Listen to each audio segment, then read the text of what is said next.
কর্মচারীদের এআইসিপিআই মেনে মহার্ঘ ভাতা যেমন দেয়, ঠিক একইভাবে প্রায় 10 লক্ষ শূন্য পদে স্থায়ী নিয়োগ করে এবং সেখানে শিক্ষা পরিকাঠামোর দ্রুত উন্নতি হয়। যে বিহার এক সময় বিখ্যাত ছিল যে যেখানে পরীক্ষা দিলে পরে বই খুলে লেখা যায়, সেই বিহারে এখন সেই দিন অতীত হয়ে গেছে। এখন সেই দিন ফিরে এসেছে আমাদের পশ্চিমবঙ্গে। এই যে প্রাতিষ্ঠানিক দুর্নীতি, এই দুর্নীতি শুধু আমাদের নয়, আমাদের ভবিষ্যৎ প্রজন্মের ভবিষ্যৎকে নষ্ট করছে। তার বিরুদ্ধে আমরা এই অচলায়তনের রাজ্যে আমরা পথে নেমেছি। আমরা যারা শিক্ষিত মানুষ, আমরা মনে করেছি যে আমরা যদি চুপ থাকি তাহলে পশ্চিমবঙ্গের ভবিষ্যৎ যেভাবে শেষ হবে, তারপরে পশ্চিমবঙ্গ খাদের কিনারায় চলে গেলে সেখান থেকে ঘোরানো আর সম্ভব নয়। আমরা সাধারণ মানুষকে অনুরোধ করছি, আগামী 19 তারিখ আমরা শিক্ষক কর্মচারীরা সাধারণ মানুষকে নিয়ে এক মহামিছিলের ডাক দিয়েছি। দীর্ঘ 1 বছর ধরে আমরা শহীদ মিনারে অবস্থান চালিয়ে যাচ্ছি, দীর্ঘদিন অনশন হয়েছে, তারপরে সরকার নির্বিকার থেকেছে।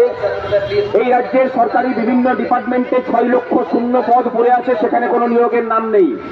আমাদের রাজ্য থেকে প্রায় 80 লক্ষ ছেলে মেয়ে অন্য রাজ্যে পরিযায়ী শ্রমিক ছাড়তে যান। কি কাজ করতে যান তারা?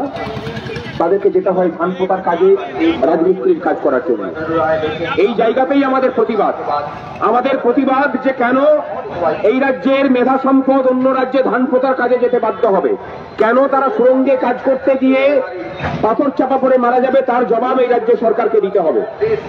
এই রাজ্যে একটা প্রকল্প এমন নেই যেখানে দুর্নীতি নেই।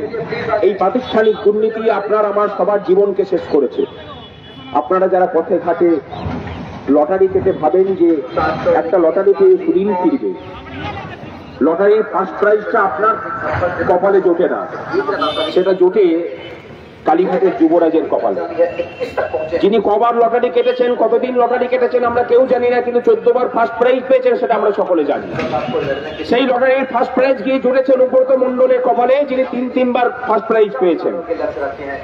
অর্থাৎ মানুষের খুঁটে খাওয়ার যে সামান্য একটু উপার্জন, সেটুকুকেও